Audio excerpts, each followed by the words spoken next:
7:45 morning. This is Breakfast with Stephen and Anne on your TV, on your radio and online. Yes, we're going through the newspapers now, and joining us this morning is the author and academic Joanna Williams and broadcaster David Hamilton. Lovely to see you both back. Shall we start off with this, Joanna, with the idea that there's going to be a smoking ban. One day, none of us will smoke. Oh, well, this is a report which has been rumbling away in the news, in the background of the news all week. It's Javed Khan, former director of Bernardo's charity. He produced an independent review for the government. We don't know which of it will, if any, will actually pass into law yet, but the various proposals to try and get smoking banned completely. So the one that's got a lot of attention so far has been about raising the age at which people can buy cigarettes, either just in one-off hit, making it 21 rather than an 18, which it is currently, or kind of raising it 1 year every year, so that the current 15-year-olds would never ever be able to buy cigarettes at all throughout their lives. But the one that's getting attention in the Telegraph this morning is this plan to actually ban smoking in beer gardens, and the government apparently is taking this one very seriously.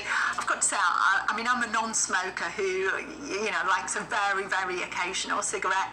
Oh, no, that's not a non-smoker. Well, I mean, I'm talking like 6 a year, you know, this is the kind of thing, 1 every 2 months is my ration. But, you know, this to me, this is kind of sad, the idea that you can't do that, it might not be possible. I mean, I get perhaps banning smoking inside pubs, you know, if you're in that enclosed environment. And I remember going out when I was kind of teenager and you come back and your clothes just reek of cigarettes, yeah. You know, but a beer garden, seriously, you're sitting outside, you can walk away from people who are smoking if you don't like it. It just seems a very adult, sociable thing that obviously nobody's forced to smoke, but if you wanted to. I think what upset, we were talking about this the other day, and I was saying I think smoke-free is a good idea. And a lot of people got in touch and said it's all about choice, and I totally take that on board. I think that the problem here is if we're phasing it out, that's one thing. To ban it is a different sort of connotation. I'm actually a reformed smoker. Thought you might be. Yes, I smoked for many years until I saw my oldest friend dying of cancer, and I went to the London hospital on the Mile End Road, and there was a ward of people, young men dying of cancer, and I took my cigarette packet and I threw it in the gutter.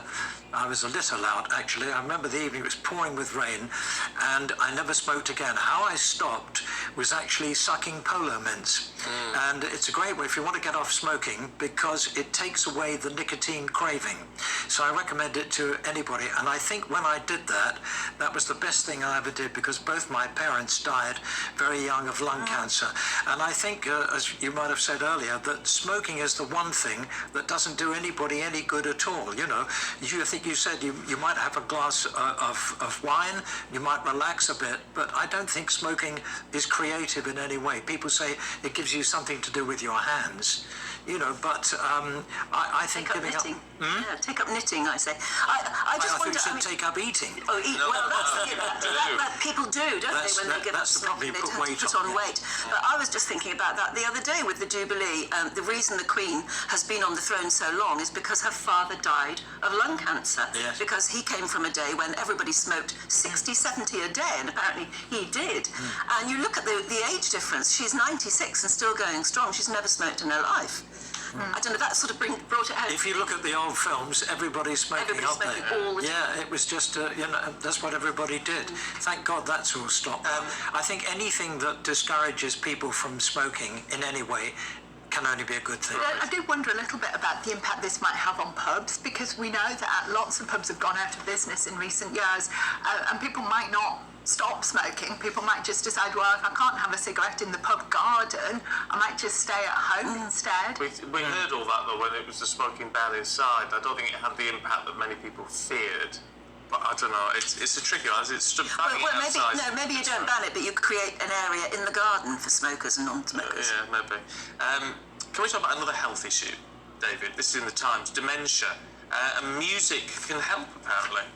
Yes, there's an article in the Times today that a nostalgia detective app that tunes into the world's largest music catalogue has been launched to help patients with dementia recall important memories.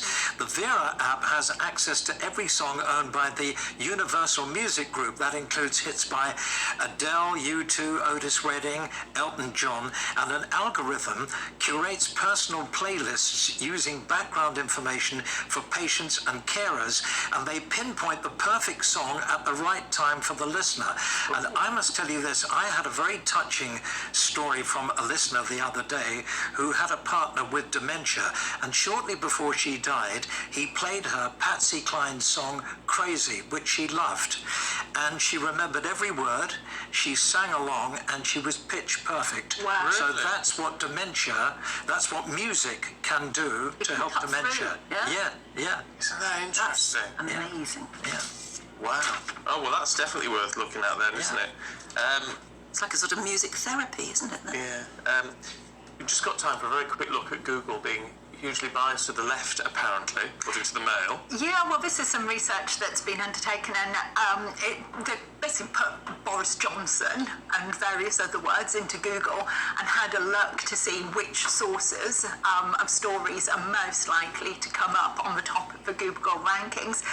It shows basically that The Guardian and The Independent are the two newspapers which will absolutely dominate the first 2 or 3 pages of Google. And this is not based on any objective measure of the kind of facts or the information within those stories, and it's not based on even which pages get the most hits. It's just what the Google algorithms have decided are the most authoritative or the most kind of good stories that we should all be reading. So it's not a bias to the left, it's just a bias for the sort of subjects that those newspapers cover. Well, it could be seen that way, but what they're suggesting is that if at a time when every newspaper was talking about Boris Johnson, so the same stories are featuring in all the newspapers, Google is somehow choosing to put The Guardian and The Independent up first, and it's just suggesting that there's perhaps some bias there. When I go to Google, you do tend to assume that what you're getting is fairly neutral or fairly objective or even just random, but what's being highlighted in the story is that it might not be as random or as objective as we think. Interesting.